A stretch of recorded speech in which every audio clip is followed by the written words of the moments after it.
Salut à tous, ici YouFaze, on est là pour commenter mon premier match de poule de la Pokémon Party 10 qui m'a opposé à Ludovic. Alors j'ai eu la super bonne idée, super mauvaise de pas noter les pseudos, ce qui fait que le pseudo de Ludovic, je ne m'en rappelle tout simplement plus, donc voilà. Donc pour commenter vite fait son équipe, alors la mienne, je pense qu'elle était supérieure parce que la sienne était plus ou moins underused. Ça avait plutôt une tête d'underused, donc je me suis dit avant de commencer le match que ça devrait aller. Surtout qu'il a quand même 3 Pokémon sensibles au piège de roc. Donc à partir du moment où je les pose, sachant qu'il n'a pas de Defogger ou de Spinner, c'est quasiment la fin. Donc je vous propose quand même de regarder, de jeter un coup d'œil à ce match qui a quand même été assez compliqué dans son ensemble. On va regarder ensemble ce que ça a donné parce que j'avais quand même en face quelqu'un qui avait des moves assez surprenants et on va regarder ça tous ensemble. C'est parti.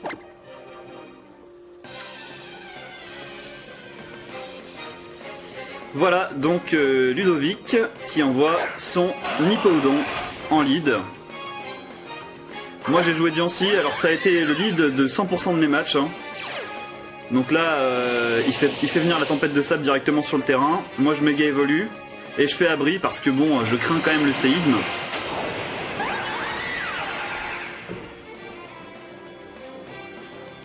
Voilà. Comme ça, si jamais il pose des pièges de roc, je me suis dit au cas où il se les prend dans la face. Mais il a fait séisme. Alors là j'avais deux options, soit je l'attaquais et auquel cas je l'empêchais absolument de poser les pièges de roc, soit je switchais sur Ellipsis. Mais sachant qu'il aurait pu avoir son Terra qui posait les pièges de roc, j'ai préféré tranquillement assurer le coup. Et il a fait Vendetta, qui est un move assez atypique, c'est ce que je vous disais. Donc moi je pose mes pièges de roc tranquillement. Et lui derrière, autre move surprenant, il fait Crogivre. Alors Crogivre ça peut être assez utilisé sur Hippowdon, je l'avais déjà vu. Mais c'est quand même assez rare, donc c'est pas suffisamment puissant pour tuer mon Ellipsis. Mais du coup il m'a quand même obligé à switcher là sur le coup. Normalement j'ai pris Curem. Voilà. Curem qui va pouvoir tranquillement encaisser son Crogivre. Il a pas prédit le switch en faisant séisme, il a fait Crogivre. Voilà, ce qui va me permettre de taper Laser Glace. Alors moi j'ai pas anticipé le switch de mon côté, parce que dans tous les cas avec les pièges de roc, quel que soit le Pokémon qu'il envoie sur le terrain, il aurait pris assez cher. Et j'ai constaté que son Hippowdon était Assaut Veste, ce qui est relativement rare parce que normalement il meurt sans problème sur ça. Il est Assaut Veste, donc c'est pas lui qui pose les pièges de roc dans son équipe et c'est bien Terra du coup. Heureusement pour moi qu'il n'y a plus la tempête de sable, ce qui va me permettre de lâcher avec Telluriforce parce que j'ai prédit le switch sur Arcanin. Et dans tous les cas je prenais pas de risque parce que ça tuait son Destructor. Quoi qu'il arrive, donc il m'a quand même surpris avec sa veste de combat avec Crogivre notamment. Ce qui fait que mon El Padre n'a quasiment plus de PV. Et du coup il peut envoyer son Arcanin qui prend assez cher avec les pièges de roc.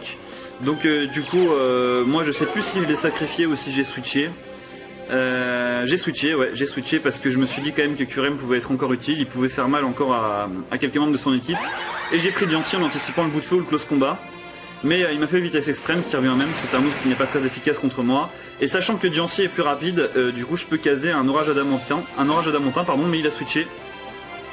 Il a switché sur son Slowbro pour encaisser l'orage adamantin, ce qui est une très bonne idée parce que Slowbro est quand même très bulky, mais j'ai fait Telluriforce. J'ai pas fait orage adamantin, au cas où je me suis dit, s'il switch sur quelque chose qui encaisse bien physiquement, je préfère rester cool, et sachant que sa défense spéciale est baissée, il est complètement piégé, alors soit il reste et il se prend un Moonblast, ce qu'il fait du coup, soit il switchait, dans tous les cas avec les pièges de roc il allait prendre pas mal de dégâts, donc voilà. En plus j'ai fait un coup critique, donc dans tous les cas, bon ça c'est du axe qui ne sert à rien, mais dans tous les cas j'étais sûr de KO. Là il envoie son Ptera, alors je savais absolument pas quel rôle avait ce Ptera dans son équipe, et j'ai constaté que c'était un méga Ptera. Du coup moi je l'ai attaqué parce que le séisme d'un Ptera normal ne tue pas, mais le séisme d'un méga Ptera tue à coup sûr. Donc là je pense que c'est ce qu'il a fait, voilà il a fait séisme, donc du coup mon méga Diancie n'existe plus. Voilà. Désolé ma belle, tu es décédée. Et du coup j'ai pu envoyer Iron Man pour l'achever avec un bullet punch. Et dans tous les cas, même s'il switchait, voilà, il va prendre quand même pas mal de dégâts. Alors je pense qu'il a pris Flagados quand même pour... Non, il a pris Aéromite. Alors je sais pas pourquoi est-ce qu'il a fait ça, il aurait pu prendre Flagados, mais dans tous les cas, là, son Aéromite va prendre pas mal de dégâts. Voilà. Et sachant que c'est Priority, je le 2 HKO. Voilà. Il avait peur du demi-tour en fait, je pense. C'est peut-être pour ça qu'il a pas pris son Flagados. Là du coup il envoie Arcanin qui va reperdre pas mal de vie avec les pièges de roc. Il en profite pour me caser une petite intimidation pour réduire complètement à néant mon bullet punch qui ne servira plus à rien. Du coup j'étais obligé de switcher tout de suite.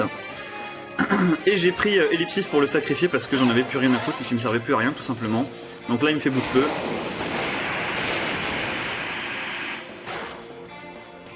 Qui m'a tué quand même, parce que c'est du arcanin, c'est du stabé.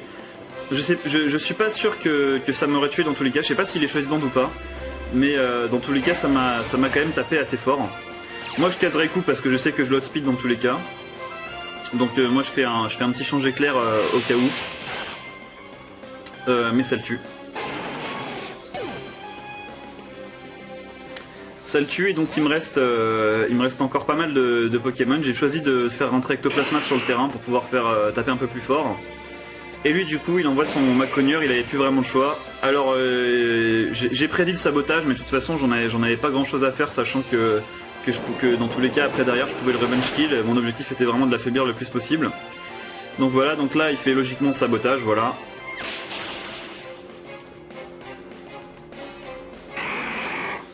Donc mon Jigsaw n'aura servi qu'à faire tomber quelques PV de son Macogneur. Et derrière je peux encore et toujours revenge kill avec Iron Man et un petit bullet punch, tranquillement. Voilà.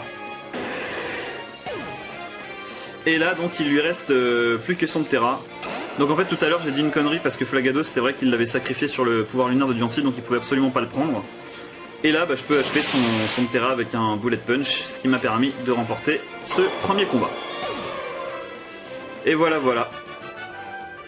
Donc c'était un joueur qui m'a quand même assez surpris, mais donc j'étais content de pouvoir remporter ce premier match, ça m'a un petit peu rassuré pour la suite. Et donc voilà, donc on se retrouve pour le deuxième match de poule. Donc je vous dis à très vite sur mon channel. Ici c'était YouFace, pardon. Bonne soirée à tous, ou bonne journée, tout dépend. A plus dans tous les cas.